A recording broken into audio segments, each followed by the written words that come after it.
Hello, this is Robert Rickover at Body Learning, and today my guest is Rena Ina DeVesa, who is an Alexander Technique student in New York City. She's done a number of things in her life, job-wise. She's been a pastry chef, professor of French language and literature at Columbia and Fordham, and various other jobs. And she has been taking Alexander lessons for, I believe, about 3 years, and is enrolling in a teacher training course in the Alexander Technique for this fall.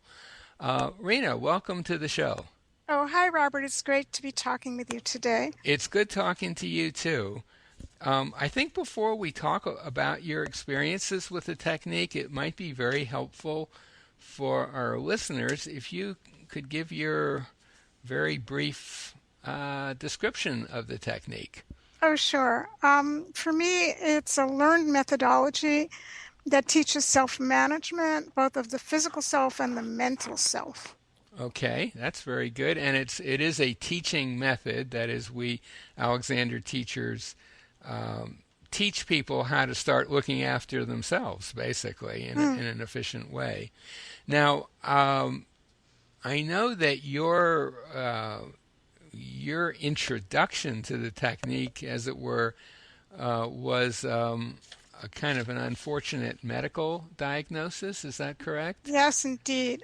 In fact, I've been only doing AT for 2 years. Okay. But what happened to me 5.5 years ago was it was found by accident that I was walking around with a very severe spinal stenosis at the cervical spine. That's the whole neck. Hmm. And I had to undergo a difficult neurosurgery called a laminoplasty. So now my entire cervical spine is being held in place, opened up, as it were, held down by titanium clips and rods and stuff, so that my spine will never be crushed anymore. So I was left with a lot of pain. Had a lot of physical therapy for a long time. The physical therapy would not help the pain. So two surgeons and a flutist friend of mine suggested that I do Alexander Technique, which I had heard of as a musician years ago, but didn't do it. So I started Alexander Technique lessons, and a month later, my pain went away. Hmm. And not only that, I gained the inch in height that I had lost from the surgery. Hmm. And I'm only 5 feet tall, so that was major. So I, an extra inch goes a long way. oh, for sure, for Yeah, sure. yeah. Yeah, And obviously, it sounds like you continued taking lessons beyond that initial yeah, month or two when all sorts of very obvious changes occurred. Is that correct? yeah. What happened when I started is that as well as the pain going away, my balance got better. I had balance issues from the surgery, and so I kept feeling better. And then I stopped for a while and started in again in September Hmm. with Tom Vassiliadis. And I noticed all of a sudden that I had extreme well-being, and I felt like my jangly nervous system of a lifetime was finally calming down. I found myself smiling all the time and being kind of stress-free, or stress-reduced, shall I say. Hmm. Especially, in difficult situations at work. I work at Apple Upper West Side, and it can be pretty intense over there Hmm. at times. So that really got me to thinking about my lessons, and I kept thinking, gee, I am feeling so wonderful that maybe I should think about training, because for me, this is a lifetime commitment. I feel so wonderful that I'm going to do it for the rest of my life. I've been told by Tom and other people that when you teach, you actually work on yourself. Hmm. Uh, Absolutely. Yeah. so that says a lot to me. So I did apply to ATNYC, run by John Nichols and Nanette Walsh, and I should be starting most likely in September. Hmm. Yeah, that's a very good point that you mentioned about how Alexander teachers work. That we can only help people insofar as we're employing whatever processes that we're talking about in ourselves. We're not robots. I mean, Right. we not only demonstrate what we're teaching, but we use our hands. We use our hands to help guide students Mm. into unfamiliar relationships that would could be in many cases kind of tricky for them to do on their own at first. But the emphasis is always on getting people to start looking after themselves. Oh, And I absolutely. assume that you've during this 2 year period, um, have you had some strategies that you can bring to bear if you notice a little stress sneaking into your body?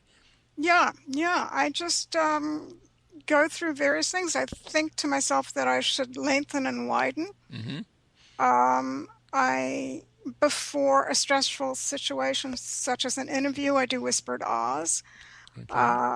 that kind of thing. And just to explain to our listeners, the directions lengthen and widen are kind of classic Alexander technique directions, and really what they're getting at is getting you to let go of any narrowing and shortening that you might have Hmm. done.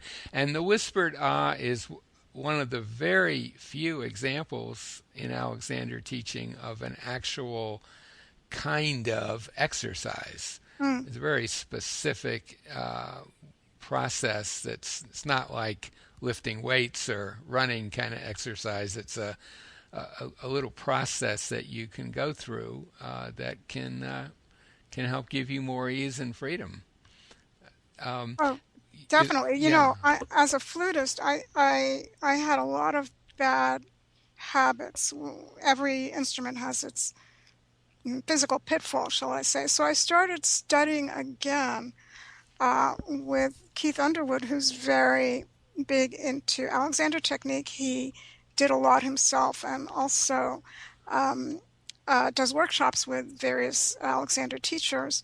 And he teaches sort of a way of setting up to play as a whispered awe. So I feel that as well as going for my regular AT lessons, I'm having AT lessons with flute, as it were. Hmm. And I wonder also, have you been using what's termed constructive rest Oh, in your? absolutely. And again, just to explain briefly to our listeners, a constructive rest is uh, well, I wouldn't want to call it an exercise. It's really a position to put yourself in with some support under your head and knees elevated relative to your head. And it's a configuration that it just mechanically or biomechanically encourages all the kinds of release that Alexander teachers want to help their students get. And it's a pretty accessible process, I should say. In other words, you don't really have to be taking Alexander Mm. lessons to benefit from that. Have you ever had occasion to recommend that to people you know? Well, I do. I don't think they listen to me, and that sort of gets me upset. But I know that when I come home, Learn to live with that if you're going to be a teacher of the oh, technique, I'll tell you. I know. But Yeah, when I come home from work, let's say, and yeah, I've had a rough day, I do a constructive rest, and it energizes me. yeah, yeah, It does. right. One thing I wanted to ask you specifically about, you mentioned the surgery, Hmm. which basically kind of keeps pressure off the nerves, right? That's part Yes. of the idea there. But it Yes. also has the effect of reducing mobility in your neck, right? Are you? Yeah, I Absolutely. mean, now obviously that was from what you told me before in an earlier conversation. That was pretty crucial because the stenosis was sufficiently severe that it posed a real danger, right? Yeah, if I had fallen one more time, I could have been paralyzed. Right, So my neck is fused. My entire neck is fused from the right. very base of the brain down to the end of the cervical spine. So yeah, it's kind of my Achilles heel. The stuff that, free up your neck and things like this, That's what I was going that's to hard ask for you. me. That's what I was going to ask you because Yeah. in the Alexander world, one of the things that Alexander teachers tend to focus on a lot in teaching is the nature of the relationship between your head and your neck and your Mm-hmm. upper Mm-hmm. torso. And Alexander himself referred to that area as a primary control of the rest of you, and a lot Absolutely. of importance attached to that. And typically, I think, when Alexander students or teachers talk about encouraging freedom in their necks, they're thinking of, to a certain extent, of internal freedom within the top seven vertebrae of your spine, your Mm-hmm. neck. Mm-hmm. Now, in your case, that that must mean something very different.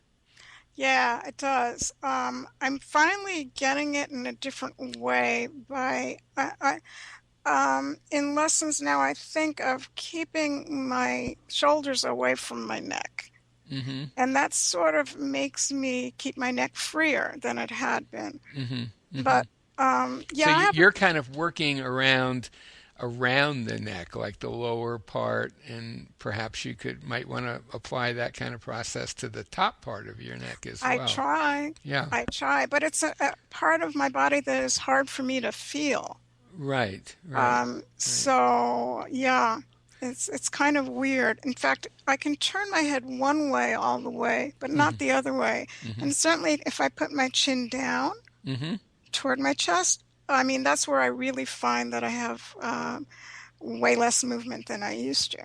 Well, to me, it's fascinating that given that your neck doesn't even potentially have a lot of freedom, right? And Hmm. yet, the technique brought about all these dramatic changes in a It's pretty pretty. short period of time, and that to me is quite astonishing, Yeah, Rob, impressive, or maybe not astonishing because I have seen it myself, but impressive. my physical therapist was shocked because what she tried to do in a year and a half or 2 years and could not accomplish with me, was accomplished in just 1 month or so of lessons. Yeah, yeah, So she was pretty surprised. It was shocking. yeah, yeah. It was shocking that I gained my inch back in height too in such a short period of time. Right. Well, gaining height is something that people do report, although an inch is pretty dramatic. Yeah. When I first started taking lessons, I gained about three-quarters of an inch in the first month, which I thought everyone did. And in my case, it was more to do with excessive arching of my low back. Uh, It was pretty clear to me that that's where the uh, shift occurred. And I, for a while, thought that everyone gained really large amounts of height, but actually, typically it's much smaller, maybe a quarter of mm, an inch, something right. like that. But it's not, it's not just the extra length; it's the freedom throughout your body. So, did you find when that happened, and you went from the more compressed state to an inch higher, did that affect your clothing situation? No, not really. It It did affected mine not. big time. Did it really? Oh yeah, well So, I was working in a semi organized place, and I did have to wear suits occasionally, and they none of them fit anymore. oh my. Yeah, so it was pretty dramatic. Well, I'm very petite, so I roll up my pants, so I roll Oh, up a okay. little less now. Right, right. Is So, there anything else that in terms of someone listening to this who may not have had any Alexander lessons, um, as a student of the technique, do you have what would you say to somebody who uh, is possibly considering taking Alexander lessons? What would your advice be? well, I would urge them to try a bunch of lessons, number one. And also, if in an area like New York, to try different teachers. Hmm. unless I hit upon a teacher right away that they think is wonderful. But very often it's good to see different styles of teaching. And different personalities You too. bet. Um, And a teacher can be an excellent, wonderful teacher for some people, and quite possibly not the best for others, because Always. it isn't a science. You know, teaching the Alexander technique is an art, and different people have different strengths. And Hmm. so, yeah, if you live somewhere like New York where there's a huge choice, I totally agree with you that it would be good to at least check out two or three in your area and Yeah. maybe get the suggestions from people you know. Yeah. Hmm. Any other things you'd like to say to a Well, potential student? I would urge everybody to try um, Alexander Technique to obtain a better sensory appreciation and for great quality of life. And, I just wish that more people would take my advice.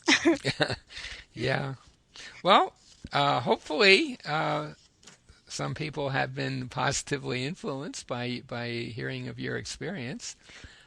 This might be a good place to end our conversation, unless there's something you would like to add to what we've talked about. No, I think we've covered enough. Okay, well, my guest today has been Rena Ina Devesa, and she is a student of the Alexander Technique in New York City. She is going to be starting an Alexander teacher training program this fall. And uh, Rena, thank you so much for being on the show today. Oh, well, thank you so much for having me on the show, Robert.